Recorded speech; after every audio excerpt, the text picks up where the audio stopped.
The call of the Hogs can be heard all the way to San Francisco. You're listening to Pod at the Palace with Curtis Wilkerson on Inside Arkansas. Is this thing on? Is it working? It's been a minute. What's up? Good morning, everybody. Happy Thursday. Welcome back to the Pod at the Palace. Your host, Curtis Wilkerson with Inside Arkansas, popping in from dad duty here for a quick check-in with you guys ahead of the weekend. First of all, thank you sincerely so much to everyone who has reached out with kind words and well wishes over the course of the last several days. Little Wesley, little man's doing great. He's doing a great job of eating and pooping in between his naps and his psycho sessions at 2 a.m. It's been an adventure. We're having a blast. He's doing really, really well. Mama is keeping this whole operation afloat. She's recovering well. I'm so proud of her. As for me, chores, diapers, graveyard shifts, baby. To everyone who says, hey, kiss sleep goodbye for the next several months or whatever, you're right. You're absolutely right. Fortunately, I come alive in the nighttime, y'all. So I feel like I'm moving a little bit different. I hope everybody's doing well out there this week. Are you getting amped up for Razorback football at Ole Miss on Saturday? I am. I'm pretty excited about it. Looking forward to kicking back with the little man and watching it. But let's skip the small talk and get to the hoops here so I can get back to dad mode. Let's talk about this Abdou Tori visit and what it means for Arkansas. But first, got to give a shout out to some of our partners because, again, it's been a minute. Shout out to Walter Christmas and Lighting. I tell you what, it is prime decorating season for Halloween, and I want my place to look the part. Got a kiddo. I got to set the tone, right? But I don't have time to do it myself with a 5-day-old at the house. Luckily for me and you, Walter Christmas Lighting has us covered this fall and winter, and my man Brett is cooking up multiple blueprints for my house as we speak. He's on it, and they make this super easy on you. All materials provided, any color, any pattern. They install the lights. They do the maintenance. They take it down in January. It's good stuff. If you sign up for the Halloween lights, you're also going to get your Christmas lights for 50% off.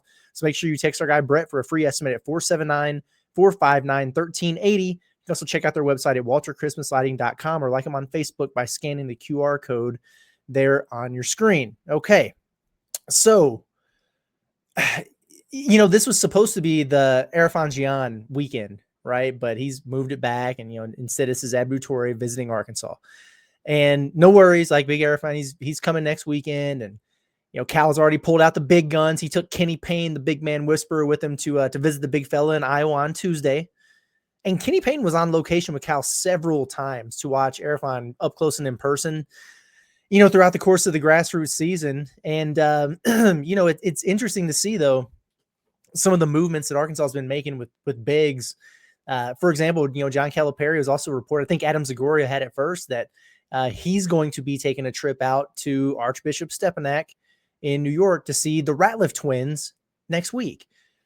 So this will make 3 stops by the staff at this point. Chuck Martin's been out there twice to see him. Cal's getting ready to go out there. This seems to me like at the bare minimum, a heavily considered contingency plan, maybe, in case things don't go the way you want them to with Arifan, and, he's training with Houston and all that. So my thought process is, if Cal is pulling up out there, things are heating up. So don't be surprised if that trip ends in an offer. It's something we're going to keep an eye on.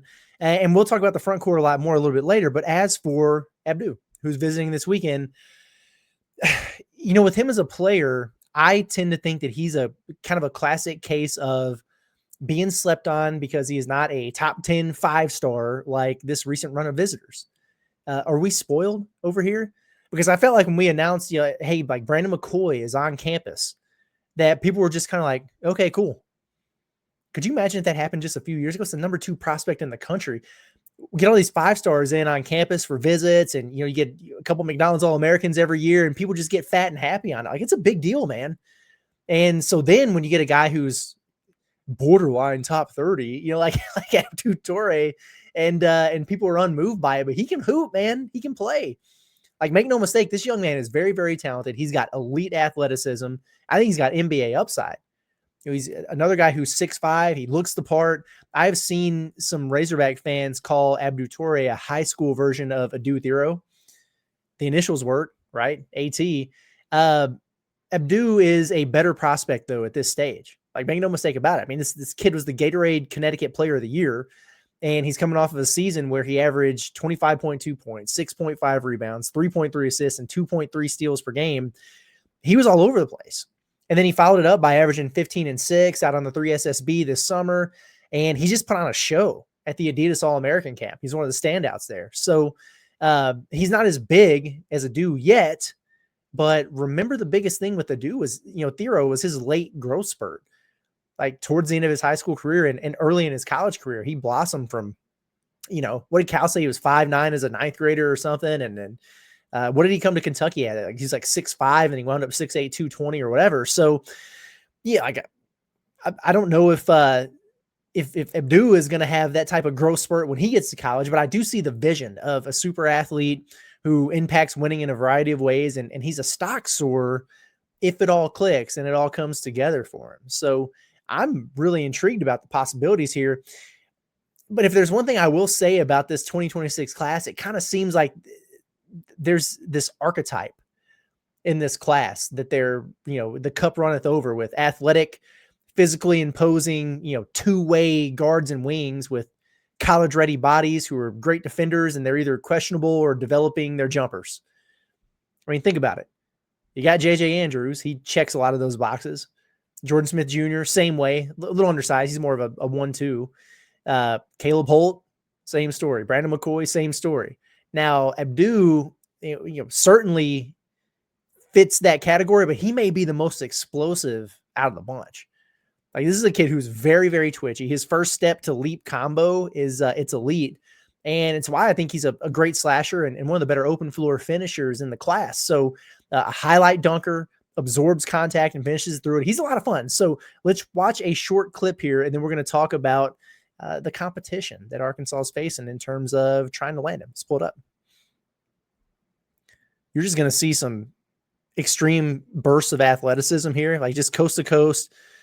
And that's a nasty dunk, man. I mean, he was up over the square on that one, but you can just see he gets up off the floor in a hurry and a long way, and he dunks that thing with authority. Nice put back there. Did he hit his head on the rim? If he didn't, it was the backboard. Like the dude can absolutely take flight. Imagine challenging him at the rim if you're some of these kids out there at Adidas. Look at that. Good grief, man. Good player. And so the 3-point jumpers, you'll see him take some jumpers here. Work in progress. You can see it's kind of a long, winding delivery that he has there. Listen, it's not great, but it's something that he continues to work on. And that's what's probably separating him from being, he's a top 10 athlete in the class. He's a 5-star athlete. You know what I mean? Can take his guys off the dribble pretty well, as you should be able to when you're twitchy like he is. But if that jumper starts falling for him consistently, he's going to be a terror for folks. And there we were talking about, absorbing contact again, takes the body blow there, finishes as if he wasn't even touched.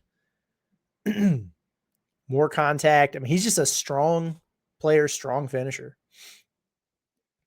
That's the kind of stuff that you have to have in the SEC because you will get punished. The pain is not sweet in the SEC. So you have to be ready to do exactly that. Attack the rim and finish strong over the top of somebody. Defense, he can certainly impact the game in that way as well. Those long, athletic, rangy wings, there's too many of them in this class. Arkansas is in on like every single one of them. I think that's why people get so excited about Cole Clower. And I'm excited about him too. I think he's a good player. I don't think he's coming to Arkansas, but because he's just a knockdown shooter. And, at Arkansas, we haven't seen many of those. And God knows how, like the Mike Anderson days or something, I guess. But there's not that many in this class. So a lot of people are like, why aren't they targeting shooters? Why aren't they targeting shooters? My question is, who are they not targeting that can shoot it? Like, there just aren't that many out there. It's kind of a weird year from that standpoint, just like we were talking about how they don't have 5-star centers in this class. Like, how the hell do you not have a 5-star big in this class? I think Arafon is one, but like 24/7 doesn't have him as one. So it's kind of crazy. But at any rate, I just want to share a little bit of that. That's an athletic kid. He's super bouncy. He can do a lot of things out there on the floor.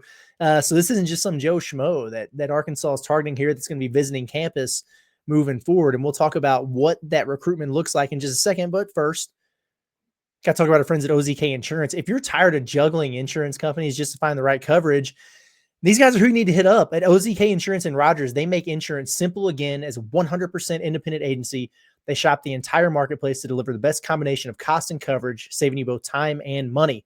Whether it's home, auto, boat, motorcycle, life, or commercial insurance, their friendly team has access to a wide range of flexible options designed just for you. They serve Northwest and Central Arkansas, including Bentonville, Centerton, Fayetteville, Little Rock, Hot Springs, Springdale, and beyond. Let OZK Insurance be the trusted advisor you never knew you needed. Start today with a free online quote at ozkinsurance.com or call 479-715-4200. OZK Insurance, protection made simple. All right, so I think we've established this point. Abdou Toure he's an exciting player. So the next question is, well, is Arkansas on commit watch this weekend? Because there's honestly a few reasons I think it would be fair to say yes. I mean, it's a kid who's about to make his second visit to campus within a year. That's always a needle mover. That's something that catches your attention. The staff has already been out to see him since the recruiting period opened. That's notable. It's also notable some guys that they haven't gone out to see, right? And as we reported early in the summer, there was at least preliminary interest in him reclassifying to this year if Carter Knox were to stay in the draft.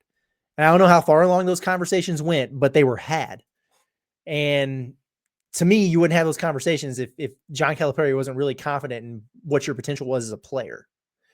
So those are 3 boxes checked right there that kind of raise the antennas and have been parts of the reasons why we felt like Arkansas leads in this recruitment. But I say all that, though, to say I don't necessarily think that we're on commit watch just yet this weekend. That's not the sense that I get. I view Abdu as Arkansas's to win more than I do Arkansas's to lose. And what I mean by that is if they go all in this weekend and wine and dine him, throw a nice NIL package out there, put the full court press on him and say, listen, man, shut it down and commit on the spot, I think there's a decent chance that he would. But there's also strategy involved here that has to be considered. And it gets back to what we were talking about with JJ Andrews right before his commitment. It wasn't always a lot of people I think had it misconstrued. Like, is JJ a take? Is he a take? Is he a take? Is the scholarship offer committable? Of course. It always was. But timing is everything in this industry. So the question was, well, what about these other guys at the similar positions that they're also prioritizing? Do you take this commitment now publicly, or do you wait to see some other things play out and then take it later? But then you run the risk of maybe losing a kid. And so if you remember what we said a few minutes ago, I guess, about the archetype of this class, like there's so many similar types of players. Like you already have one committed in JJ Andrews, who we just mentioned. And then you have a pair of others who are highly, highly ranked 5-stars who just visited your campus. So where do you feel like you really stand with Caleb Holt and Brandon McCoy? Because that might impact how quickly you move on Abdu. Like if you have JJ and Abdu on board, both are highly impactful and unselfish players who theoretically could play the 2 or the 3. So I'm not saying that these other guys would be against playing with them, or that it's, too many mouths to feed type of situation or anything like that. Cause it's not, that's not what I'm saying. But if you are Caleb Holt or Brandon McCoy or their camps, you probably look at that and you see a level of redundancy position wise or archetype wise. And then you have to look and say, okay, well, what happens then with Billy Richmond or Isaiah Sealy or DJ Wagner or Malik Thomas? For those reasons, I tend to think that this might still play out for a while. I hope to be wrong. I hope he commits Saturday, but that's kind of the hints, the hunch, the gut feel that I have here. For what it's worth, the sense I get is that Arkansas feels better about where it's at with Caleb Holt than anyone else feels about where they're at with Caleb Holt, by the way. Like the visit high is certainly worn off. And unless it happened while I was in the hospital, I don't believe John Calipari has even gotten to see him yet since the recruiting period opened up. At this point, that feels kind of telling to me. Bama, Auburn have always been major players there, major threats. He just visited Kentucky. Kansas and Houston have been really lurking as well. He's visiting Providence now. The hell? Apparently they're going all in on him too. What is this Providence recruiting battle nonsense, right? Like I really wish Cal would just locker him. Kim English, I'm talking about for both of the players that they're in this. I never thought Arkansas would be in a recruiting battle with Providence. No disrespect, but that's kind of where things are at. That was a name that emerged for Caleb Holt. And I saw it today and I was like, did they get this? Did they get him and Abdu mixed up? No, they're after both of them. It's kind of strange. Whatever. Anyway, sorry, I'm rambling. I'm tired. I like where Arkansas is at with Brandon McCoy much better. Okay. Especially with Alabama, by the way, taking a couple players here recently off the board. And then they've got a big visit weekend lined up this weekend that doesn't involve McCoy. And if you remember Tipton's initial report, when we found out he was going to be visiting Arkansas, he said that Alabama was the other school that they were expecting to have a visit. Now, there are other teams on him, right? But I also think McCoy makes more sense. It's like you got to keep an eye on the West Coast schools out there where he's from. Michigan is one to keep an eye on with Brandon McCoy.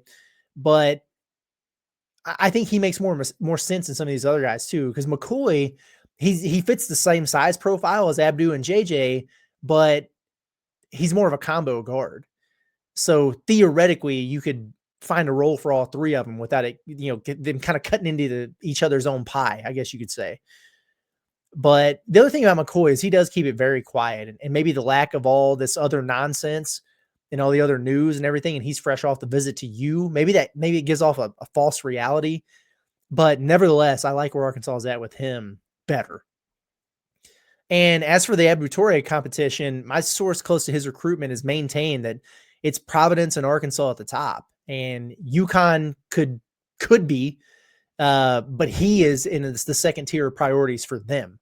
It's like I get the sense if Dan Hurley, really, really prioritized him and, went all in on him, then he would probably be pretty enticed by the thought of staying home for the home state school and putting on for a UConn program that's had a lot of success here recently. But they haven't really made him a priority. That can change, but I wouldn't forget, how this has looked. Now, Providence has made him a priority. They were feeding my man steak and lobster on his visit. If you were following his IG, you saw that. But they're also selling him on the proximity to home factor and their diehard basketball fan base. And I will give Providence a lot of credit for that. Their fans are nuts. It's kind of cool. The other finalists in that group for him, I think, is a final 7, like Louisville, Maryland, Oregon, Florida State. They could get into that conversation as well, but it's going to take a bag drop. Just being honest with you, like it's going to be a financially driven deal. I look at a school like Oregon, for example, who has had a bunch of visitors on campus recently, but not a lot of momentum. And they might get into panic bid mode or something like that after they whiff on Tyrant Stokes whenever his visit is. Maryland is another one that's been really pushing for a visit. I shouldn't discount Buzz Williams the way that I do. He's a very good coach. Like he wins a ton of basketball games. But when I think about him with high profile recruits, I'm just like, he's going to go there over here or over there, or, place A, place B, place C. I shouldn't be that way. It's like a personal thing or something, but I don't see it with Maryland unless they wind up dropping a bunch of money. So anyway, that's where I'm at with this weekend as it pertains to Arkansas. Would it be the most surprising thing in the world if it ends with a commitment? No, not because of all the factors we listed that would make you think, oh, this is something that might happen. But I don't get the sense that that's where this is headed just yet. It might wind up that way in the end, but I don't know if it's going to happen as soon as this thing wrapping up here. So anyway, I'm going to get out of here for today and get back to the fam.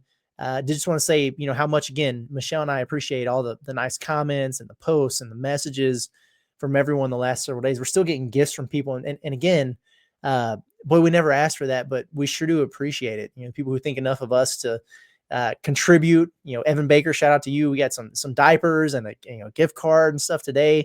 And to everyone who sent us some things, we certainly appreciate it. We haven't been able to respond to everyone just yet, but we have read them all, and we're super grateful and thankful for all the support from everybody. And we're doing well. So everybody have a good day, and I will see you again soon, probably for a little bit of post-game football coverage over the course of the weekend. And we'll slowly start getting back into the swing of things next week. But it's been Curtis Wilkerson with Inside Arkansas on the Pod of the Palace. We'll catch you guys next time.